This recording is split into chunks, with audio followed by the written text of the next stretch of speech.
গিজারের গরম জলে মুখ ধুয়ে নিল বর্ণ। বাংলোর বাথরুমটা বেশ চওড়া, মেঝেটা সাদা কালো টাইলসে তৈরি। বাথরুমের ভেতরে বাঁদিকে একটা বেসিন রয়েছে। বেসিনের সামনে বড় আয়নাতে নিজের মুখটা দেখল বর্ণ। দেখে চমকে উঠল। গত রাতেও ঘুম হয়নি বর্ণর। তার চোখের কোণে গভীর কালি পড়ে গেছে, চোখ দুটো কোটরের মধ্যে ঢুকে গেছে, মুখের ওপর ক্লান্তির ছাপ স্পষ্ট। প্রতি রাতেই ওই অদ্ভুত শব্দটা হচ্ছে। কেউ যেন দোতলার সিঁড়িতে দুমদাম করে হেঁটে চলে বেড়াচ্ছে। খুব জোরে জোরে পা ঠুকলে তবেই ওই শব্দ হওয়া সম্ভব।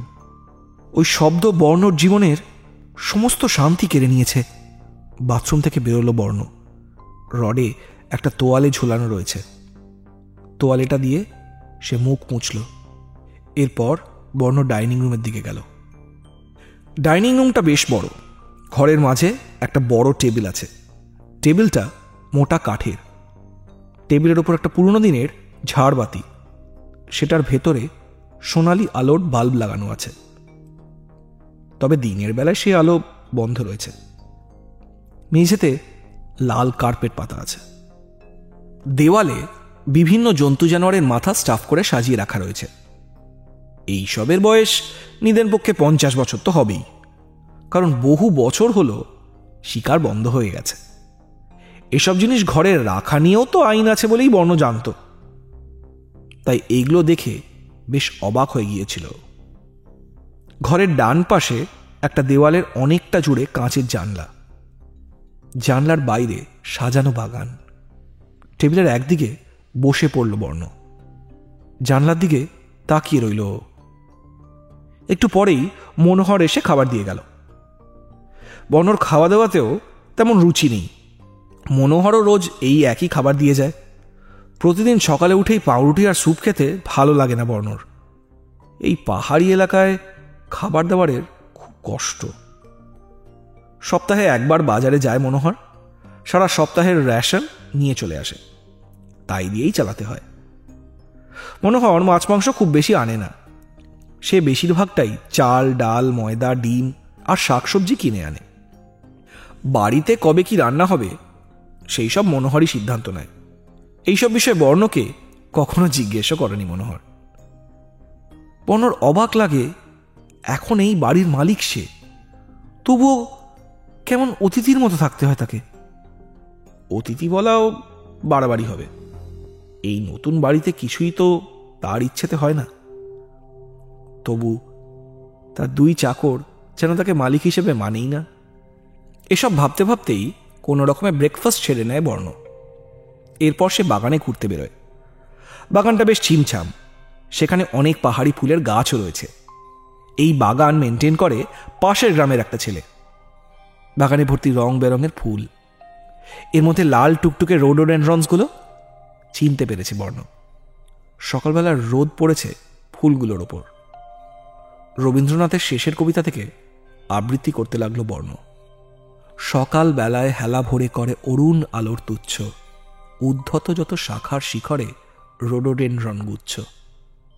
আহা, একদম যেন এই ফুলগুলো দেখেই লেখা। এরপর ইউক্যালিপটাস গাছটার নিচে এসে দাঁড়ালো বর্ণ। রাতের অন্ধকারে এই গাছটা প্রচণ্ড ভয়ঙ্কর লাগে, তবে দিনের ঝকমকে আলোয় তার কোনো ভয় নেই। পকেট থেকে ফোন বার করলো বর্ণ। ফোনের ক্যামেরাটা সে অন করে ছবি তুলতে লাগলো। বাগানের ফুলের ছবি, আকাশের ছবি, দূরের পাহাড়ের ছবি, ইউক্যালিপটাস গাছের ছবি, সবই সে ফোনের ক্যামেরায় তুলে রাখছে। কিন্তু শেয়ার করার উপায় নেই। এই বাংলোতে বেশিরভাগ সময়তেই নেটওয়ার্ক থাকে না, আর ইন্টারনেট তো নেই বললেই চলে।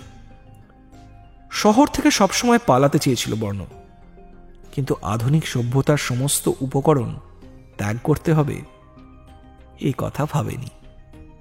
অনেকদিন হলো বর্ণর কোনো আঁকা পোস্ট করা হয়নি সোশ্যাল মিডিয়ায়, কিন্তু এখানে আসার পর থেকে সে অদ্ভুত সুন্দর ছবি এঁকে চলেছে।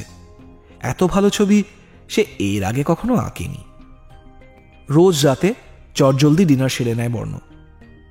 তারপর এক মনে কাজ করতে থাকে দোতলা স্টাডিতে। স্টাডির ওই বিশাল ক্যানভাসটার ওপর সারা রাত তুলির আঁচড় চলতে থাকে। বর্ণকে তখন একটা ভীষণ নেশায় পেয়ে বসে।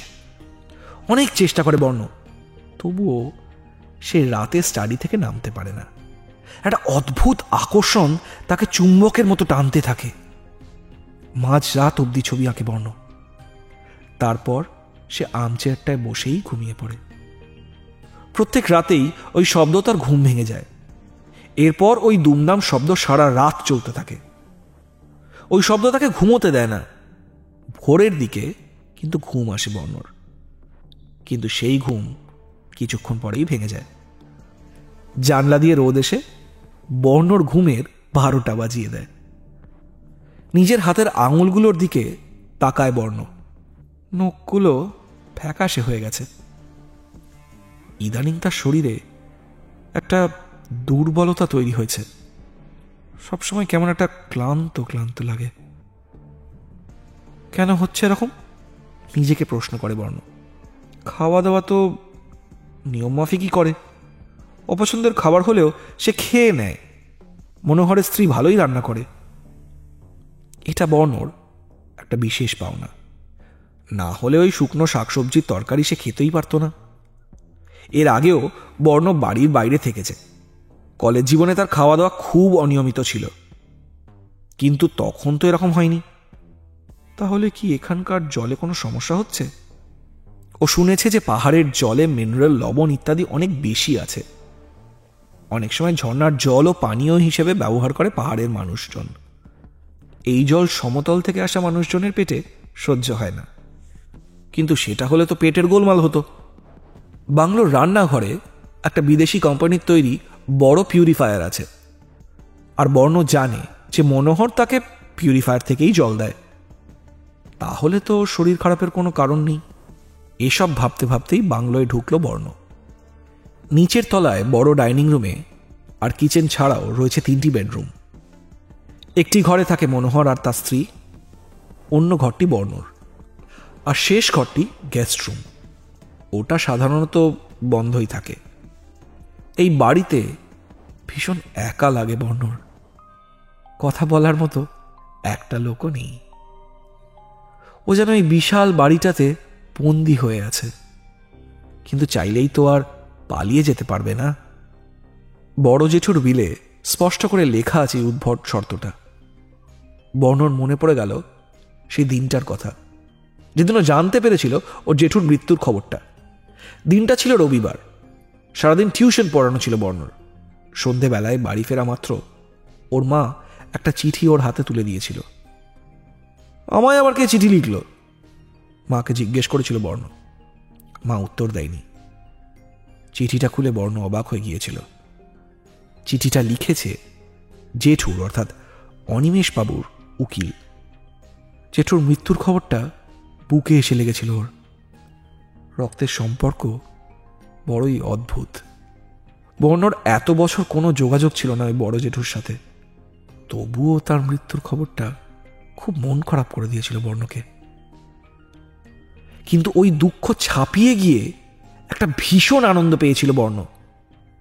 সম্পত্তি পাওয়ার খবরটা ছিল চিঠির শেষে। এত আনন্দের খবর বিশ্বাস হচ্ছিল না বর্ণর।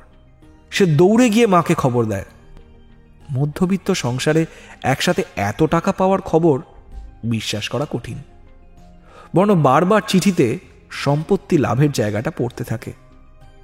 চিঠিতে একটা অদ্ভুত শর্ত ছিল, কিন্তু প্রচণ্ড আনন্দের জন্য এসব আর খেয়াল করেনি বর্ণ।